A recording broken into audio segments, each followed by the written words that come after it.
महान स्वतंत्रता सेनानी सुभाष चंद्र बोस की जीवनी पर आधारित धारावाहिक नेताजी। आइए सुनते हैं पहली कड़ी। एक प्रतिष्ठित भारतीय राष्ट्रवादी सुभाष चंद्र बोस भारत में ब्रिटिश शासन के खिलाफ अपने बहादुर प्रतिरोध के कारण अनगिनत भारतीयों के बीच एक श्रद्धेय व्यक्ति के रूप में उभरे। हालांकि युद्ध के दौरान नाजी जर्मनी और इंपीरियल जापान के साथ उनके सहयोग ने अधिनायकवाद, यहूदी विरोधी और सैन्य असफलताओं से प्रभावित एक जटिल विरासत छोड़ी है।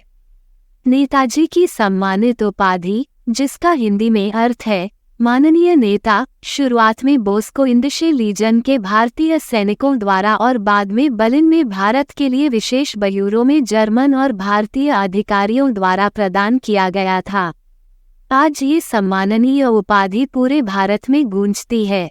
अप्रैल 1941 में बोस ने खुद को नाजी जर्मनी में पाया, जहां उन्हें जर्मन नेतृत्व से भारत की आज़ादी के लिए अप्रत्याशित लेकिन अचूक सहानुभूति का सामना करना पड़ा। इस उद्देश्य का समर्थन करने के लिए बर्लिन में फ्री इंडिया सेंटर की स्थापना के लिए जर्मन संसाधनों को आवंटित किया गया था। बोस ने स्वतंत्र भारत सेना में सफलतापूर्वक भर्ती की, जिसमें इरविन रोमेल के अफ्रीका कोर द्वारा पकड़े गए 3000 भारतीय युद्ध कैदी शामिल थे, जिन्होंने उत्सुकता से उनकी कमान में सेवा की। 1942 के वसंत के दौरान जब जर्मन सेनाओं को रूस में फंसने का सामना करना पड़ा, तो बोस दक्षिण पूर्व एशिया में स्थानांतरित होने के लिए दृढ़ हो गए, जहां जापान ने हाल ही में तेजी से जीत हासिल की थी। मई 1942 के अंत में अडोल्फ हिटलर के साथ एक बैठक के दौरान जर्मन नेता ने उदारतापूर्वक एक पनडुब्बी की व्यवस्था करने की पेशकश की। गौरतलब है कि इस दौरान बोस को पिता बनने की खुशी का भी अनुभव हुआ, क्योंकि उनकी पत्नी या साथी एमिली शेनकल ने एक बच्ची को जन्म दिया था।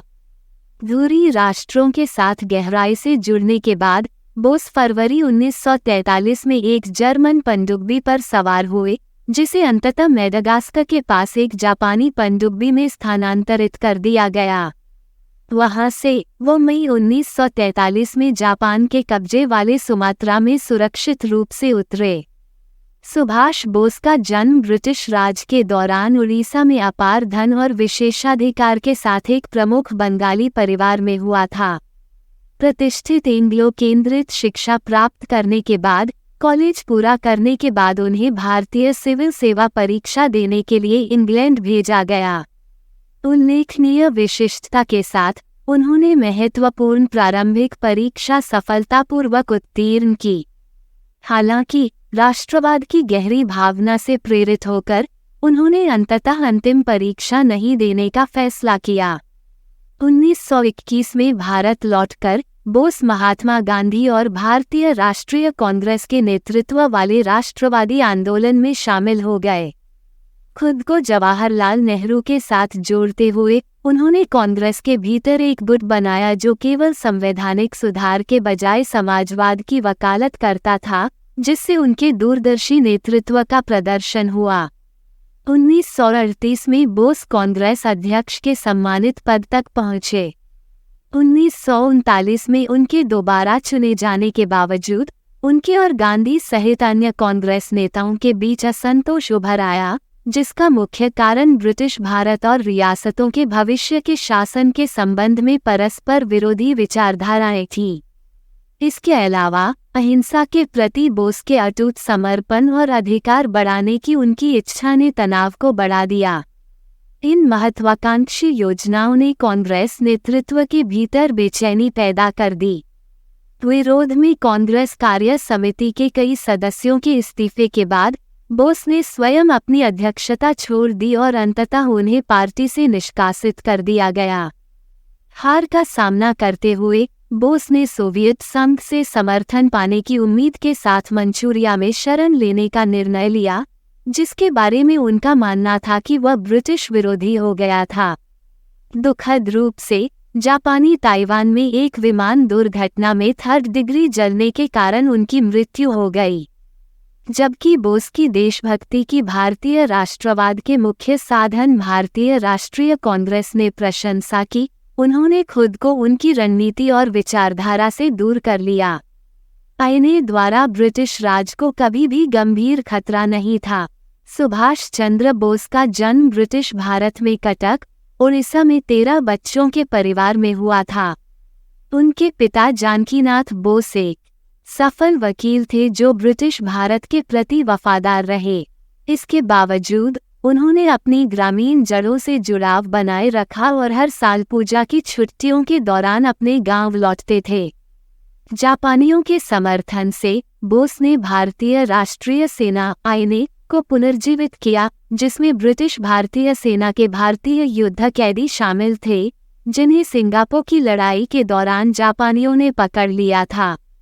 बोस के नेतृत्व में अंडमान और निकोबार द्वीप समूह में, जो जापानी कब्जे में थे, स्वतंत्र भारत की एक अस्थायी सरकार की स्थापना की गई। हालांकि बोस के सैन्य प्रयास अल्पकालिक थे, क्योंकि ब्रिटिश भारतीय सेना ने 1944 के अंत और 1945 की शुरुआत में भारत पर जापानी हमले को सफलतापूर्वक विफल कर दिया था। इस संघर्ष में कई लोगों की जान चली गई थी। बोस की विरासत जटिल है।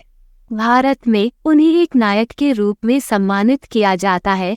उनकी कहानी को स्वतंत्रता प्राप्त करने में अपनाए गए शांतिपूर्ण तरीकों के लिए एक वैकल्पिक कथा माना जाता है। हालांकि जापानी फासीवाद और नाजीवाद के साथ उनका जुड़ाव नैतिक चिंताएं पैदा करता है, विशेष रूप से जर्मन शासन के यहूदी विरोधी कार्यों की सार्वजनिक रूप से निंदा करने या भारत में इसके पीड़ितों की शरण की वकालत करने में उनकी विफलता के संबंध में। अपने बड़े भाइयों से जुड़ने के लिए उत्सुक होकर सुभाष 1902 में कटक के प्रोटेस्टेंट यूरोपियन स्कूल में शामिल हो गए। स्कूल में मुख्य रूप से मिश्रित ब्रिटिश और भारतीय विरासत के यूरोपीय या एंग्लो भारतीय छात्र शामिल थे। पाठ्यक्रम में अंग्रेजी भाषा कौशल, लैटिन, बाइबल, अच्छे शिष्टाचार, ब्रिटिश भूगोल और इतिहास पर जोर दिया गया। आपने सुनी महान स्वतंत्रता सेनानी सुभाष चंद्र बोस की जीवनी पर आधारित धारावाहिक नेताजी की पहली कड़ी। दूसरी कड़ी के लिए आगे का वीडियो देखें। धन्यवाद। आप देख रहे थे गॉड ब्लेस टीवी हिंदी। हमारे साथ जुड़ने के लिए सब्सक्राइब अवश्य करें।